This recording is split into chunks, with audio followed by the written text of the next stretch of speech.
Speaking of Disney and Star Wars, there was some more Star Wars news, was there not? I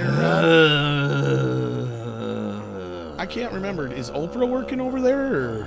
You get a trilogy, and you get a trilogy, and you get a trilogy. Well, I'll admit, though, when I first read the headline, I said, oh, thank God, Rian Johnson's been fired. But it's not the case. There's going to be yet another Star Wars trilogy in addition to his trilogy. This comes to us from Deadline. Game of Thrones duo Benioff, I think it's Benioff, and Weiss to pilot new Star Wars trilogy. He is now. Yeah. As the ninth and final film in the original Star Wars series looms, Disney and Lucasfilm are stepping up big time to continue Hollywood's most iconic film franchise. They just unveiled that HBO Game of Thrones masterminds David Benioff, I don't know, whatever the hell is Benioff? Dave. Just call him Dave. And DB Benioff and DB Weiss have been set to write and produce. Stupidity is silent.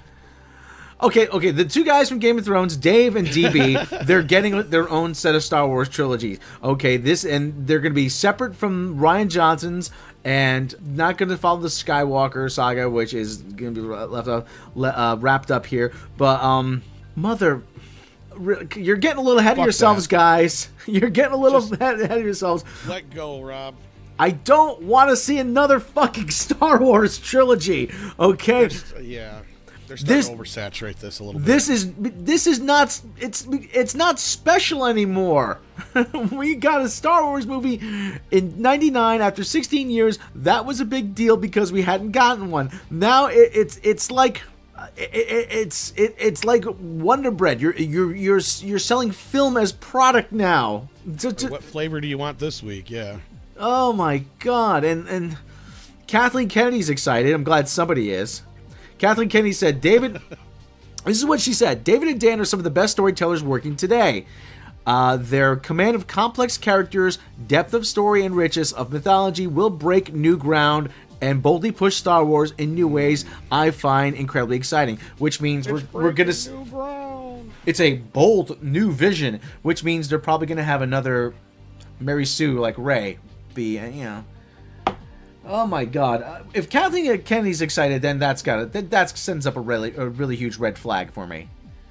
Because, okay, look, the Force Awakens. I like the Force Awakens when it came out. Like some people don't like it. Like, you know what? It's good enough. It's a serviceable. It's entertaining. I don't hate it. I was looking at it as the beginning of something bigger, but again, I was let down by The Last Jedi, just like you were. I liked it a little more than you did, but it still wasn't a good movie. It has tons of flaws. We got that. But Star Wars isn't fucking Marvel. You can't be bringing out so many of these movies all the damn time, or like, it's just not going to be special anymore. You don't have 100 Luke Skywalkers to draw from. That's what Marvel is. You know what I mean? Yeah, I'm going to ask you a question. When was the last time you remember having a can of Campbell's soup? Well, I used cream of mushroom soup last week. I didn't really. I put it in something, but yeah. But you kind of get the point I'm making, though, right? I mean, really, nobody. It's on your shelf all the time. Nobody really says, "Damn, that's some good soup," you know. They're nothing special because they're all the same. They have been for the longest time. That's what they're doing with Star Wars, and the fact that you're mining now Game of Thrones tells me again we're going to go back to that Frank Zappa interview.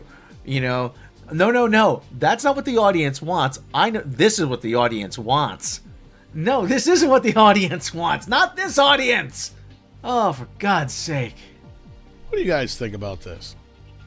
Somebody tell me I'm wrong here. Please. Somebody tell me I'm off base. Somebody tell me I'm worrying over nothing. Somebody. I don't know. I mean, I've compared The Last Jedi to Batman v Superman, and I think that's kind of becoming more and more of a reality as it feels like this Disney thing, it's starting to feel a lot like DC is what I was getting at.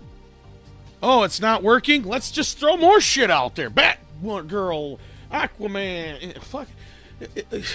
Fix what you got first. Yeah, before you start throwing, DC's solution to everything was just to throw more characters, throw everything at the audience, and the audience was like, this isn't good. No matter how much it's called McDonaldization, people. Okay, you're substituting quantity for quality. You're trying to convince the audience now that the more you give them of something, the better it's going to be. No, if you're getting 100 pounds of crap, it's still crap. Well, and Disney should know this because they are under the same house as Marvel. Marvel is a fluke. Nothing that they do has ever been done before, nor has it ever been done the same way, or will it probably ever work again for anybody else. Yes. In 30 years, we're going to be saying nobody, Marvel was a phenomenon. It hasn't been repeated since, so you can't do this with Star Wars just by its very nature. Right.